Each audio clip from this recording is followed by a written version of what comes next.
Bonjour, nouveau numéro de Pourvu que ça dure, l'émission qui rend l'éco responsable sur Public Sénat. Aujourd'hui, on se pose cette question, les banques en font-elles suffisamment pour le climat ? Car oui, quand on a un compte bancaire, on a indirectement un impact sur le climat, comme quand on prend sa voiture ou quand on mange de la viande. Notre invité spécial pour en parler, ce sera Philippe Brassac, le directeur général du Crédit Agricole. On lui demandera s'il est prêt, comme les ONG le réclament, à accélérer la sortie du financement des projets fossiles. Pour aider les entreprises à réduire leur empreinte carbone, des banques proposent désormais des prêts à impact, des crédits bonifiés en faveur des sociétés qui sont vertueuses, vous verrez. Mais d'abord, quelles sont les banques françaises les plus engagées en faveur de l'environnement ? Réponse maintenant.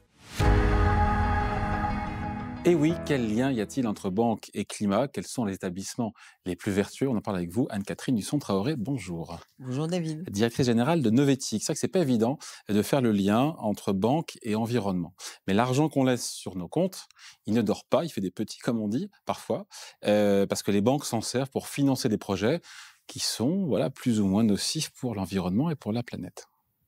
Oui, parce que finalement, quand on pense à l'impact climatique des banques, on se dit, ça doit pas être, c'est pas comme une industrie. Mm. Donc finalement, elles éteignent la lumière en sortant, elles éteignent leurs ordinateurs et elles dépensent un peu moins de papier qu'elles n'en font et ça devrait être bon pour le climat.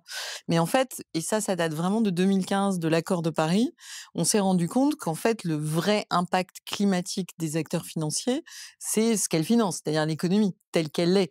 Et comme on sait que l'économie telle qu'elle est aujourd'hui, elle est très dépendante des énergies fossiles, eh bien finalement, il fallait commencer, pour réduire leur impact climatique, il faut que les banques changent leur financement. Mais tous les modes de financement, aussi bien sur les marchés que les prêts, et qu'elles mettent des critères climatiques un peu partout, Donc y ça, compris avec l'argent ouais. des Français. Alors, ça semble, encore une fois, ça semble pas évident a priori, mais les banques sont donc vous écoutez, des gros émetteurs de gaz à effet de serre. Alors, pas directement, encore une fois, mais en finançant les énergies fossiles. Est-ce que, là, encore une fois, c'est pas un peu spécieux comme raisonnement, Anne-Catherine, parce que ce sont pas elles qui polluent directement, ce sont leurs Alors, clients. c'est un peu deux choses, parce que finalement, pendant longtemps, les gens qui avaient de l'épargne, que ce soit 3 000, 30 000 ou 300 000 euros, ils étaient un peu persuadés que la personne qu'elles avaient en face d'eux dans leur agence bancaire était celle qui s'occupait de leur argent. On n'avait pas forcément conscience du fait que les dépôts d'épargne étaient utilisés par les banques pour faire plein de choses financières sur lesquelles on ne demandait pas tellement de compte à la personne qui vous confie son argent. Donc il y a un premier élément qui est de se dire, finalement, c'est mon argent. Donc comme je veux de la traçabilité sur ce que je mange ou les habits que j'ai, il est assez normal que je demande ce qu'on fait de mon argent. Et si on a une préoccupation climatique, on se dit, j'ai pas du tout envie que mon argent aille financer des choses auxquelles je suis opposée dans la vraie vie. Et donc, l'argument spécieux, il n'est pas si spécieux si face à soi, on a des clients qui disent, écoutez, moi, je vous ai confié de l'argent, je veux savoir ce que vous en faites. Et a priori, je voudrais pas que ça contribue à aggraver le changement climatique. Il y a de plus en plus de clients, encore une fois, qui demandent à leur banque leur empreinte carbone, ce qu'elles font des fonds, Alors, il y a des dépôts de leurs clients. voilà, il y a une vraie montée en puissance, mais qui reste faible quand C'est un même dans argument le. aujourd'hui, marketing, j'ai envie de dire, Alors pour clairement, changer de banque, de savoir quel est l'impact climatique. C'est un critère c'est discriminant pour le clairement, client. il y a des campagnes d'ONG qui sont extrêmement puissantes et qui ont aujourd'hui associé les banques aux énergies fossiles et qui ont même lancé un site qui s'appelle Change de banque pour inciter à changer de banque. Alors, j'allais dire, au début, ça inquiétait pas tant que ça les banques, surtout en France où il y a des gros acteurs bancaires qui sont très en monopole. Ils sont plusieurs, mais ils sont assez importants. Mais petit à petit, on a surtout un enjeu avec les plus jeunes, parce que ça, c'est un mouvement qui prend particulièrement chez les plus jeunes, qui sont de toute façon multibancarisés. C'est-à-dire que l'idée de j'entre à une banque le jour de mes 18 ans et j'en sors les pieds devant À la papa. à la papa, ça existe toujours. Et c'est vrai qu'aujourd'hui, l'épargne elle est surtout concentrée souvent chez des gens assez âgés. Mais en revanche, il y a un enjeu énorme pour les banques de capter cette nouvelle, ces jeunes clients. Et ça, aujourd'hui, l'image d'être associé au financement massif des énergies fossiles est pas bonne du tout. Est-ce que les banques françaises sont, pour le coup, en ligne avec l'accord de Paris ou pas du tout? Les grandes banques françaises, que ce soit le Crédit Agricole ou BNP Paribas, ont pris très tôt ce qu'on appelle des politiques sectorielles. C'est-à-dire que sur certains secteurs très problématiques, au hasard les énergies fossiles, l'huile de palme ou ce genre de choses, ils ont adopté des politiques qui restreignaient qui très tôt ont commencé à restreindre leurs investissements. Alors en particulier dans le charbon, la question se pose donc aujourd'hui, ils sont assez rarement dans les grands projets les plus controversés dans le monde, mais et c'est là où est toute la tension qui est assez forte avec les ONG, c'est que jusqu'où, par exemple, une grande entreprise qui a un projet climaticide ou en Alaska ou en Afrique ou doit ailleurs, être financé. est-ce qu'on va jusqu'à refuser de la financer? Bah, les banques aujourd'hui répondent: «Non, on continue à les financer, mais on pose des Ouais. conditions». Il n'y a pas une contradiction, Anne-Catherine, ou un paradoxe avec des banques françaises qui se disent alignées sur l'accord de Paris, en même temps qui financent encore trop d'énergie fossile? Bah, c'est, ce qu'une banque va vous répondre, c'est que c'est un acteur économique qui n'a pas alors, on va vers un sujet qui, à mon avis, est assez compliqué, c'est qu'aujourd'hui, si on met bout à bout tous les volumes de capitaux qui ont été annoncés comme voulant financer du vert, aussi bien en Europe qu'aux États-Unis, on devrait avoir fait la transition énergétique. Donc parce qu'il y avait des volumes énormes. Après, il s'est avéré que c'était compliqué de les investir parce qu'on n'a pas de projet, parce que et donc on est bien dans un moment très compliqué où en fait, la plupart des acteurs ont compris, que ce soit des individus ou, des acteurs, financiers ou d'entreprises, qu'il fallait changer assez radicalement le modèle économique et financier, sauf que personne n'ose commencer. Et donc du coup, si vous voulez, on a plein de bonnes choses, on a des engagements, on a plein de bonnes volontés, mais on est en train de se dire: «Oui, mais finalement, pour l'instant, on n'a pas commencé à les mettre en œuvre». Et or, la plupart des scientifiques sont très clairs sur le fait que pour qu'on ait une chance de tenir ces engagements climatiques, la mise en œuvre, elle commence sur cette décennie-là, c'est-à-dire entre maintenant et 2030.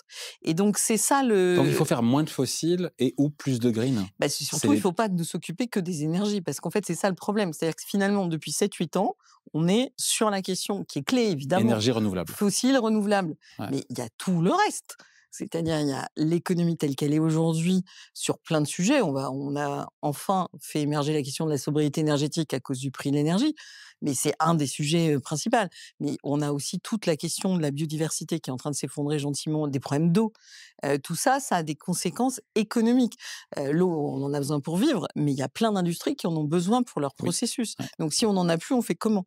Tous ces sujets-là, ils doivent finalement, et c'est ça qui est intéressant dans le rôle que vont jouer les banques dans les mois, années à venir, c'est comment elles vont se servir de leur capacité de prêt aux entreprises pour conditionner les Ouais. prêts à des critères environnementaux ou climatiques, qui fait que si l'entreprise ne change pas son modèle qui pose tel ou tel problème environnemental, eh ben, elle n'aura pas d'argent. Alors, c'est une première. Plusieurs associations attaquent la banque BNP Paribas en justice pour lui faire cesser ses investissements dans de nouveaux projets d'énergie fossile. C'est le premier contentieux climatique au monde à viser une banque.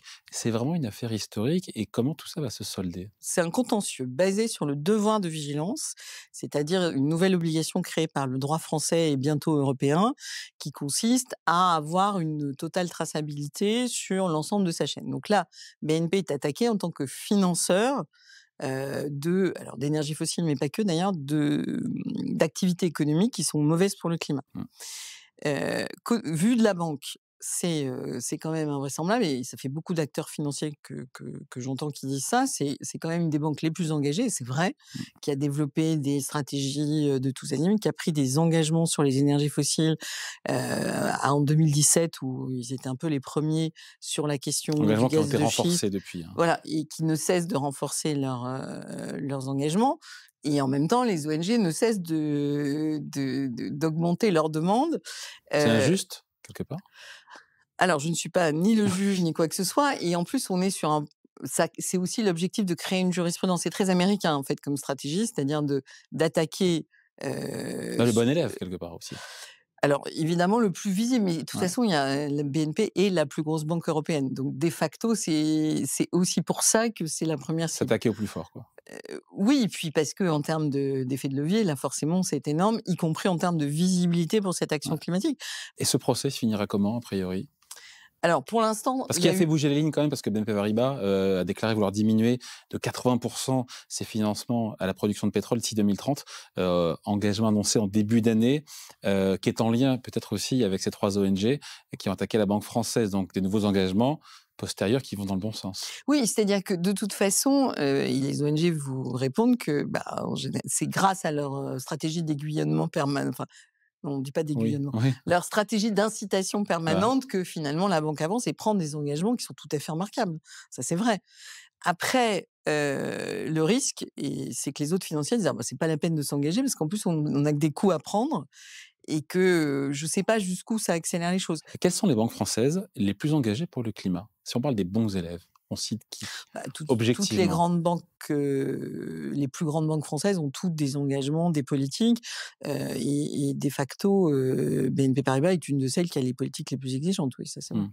Et quand on a, et on finit là-dessus, une banque qui dit dans sa communication, dans ses publicités, vouloir agir en faveur du climat, comment est-ce qu'on sait, je me mets à la place du client, si c'est de la com ou si c'est du sérieux? On est entré dans un moment où il suffit pas d'agiter, de montrer des belles images de nature Ouais. en mettant sa main sur le cœur pour être crédible sur l'environnement.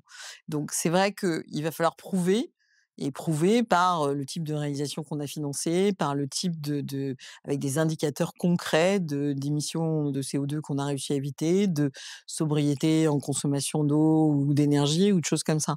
Et en fait, c'est sur ce genre d'arguments que les banques seront, crédibles. Jugé sur pièce, comme on dit. C'est ça. C'est le Merci temps de la beaucoup. preuve qui est venu. Exactement, et c'est tant mieux. Anne-Catherine Husson-Traoré, donc la directrice générale de Novetic. Merci à vous. Merci Alors, à comment vous. aider les entreprises à réduire leur empreinte carbone? Des banques proposent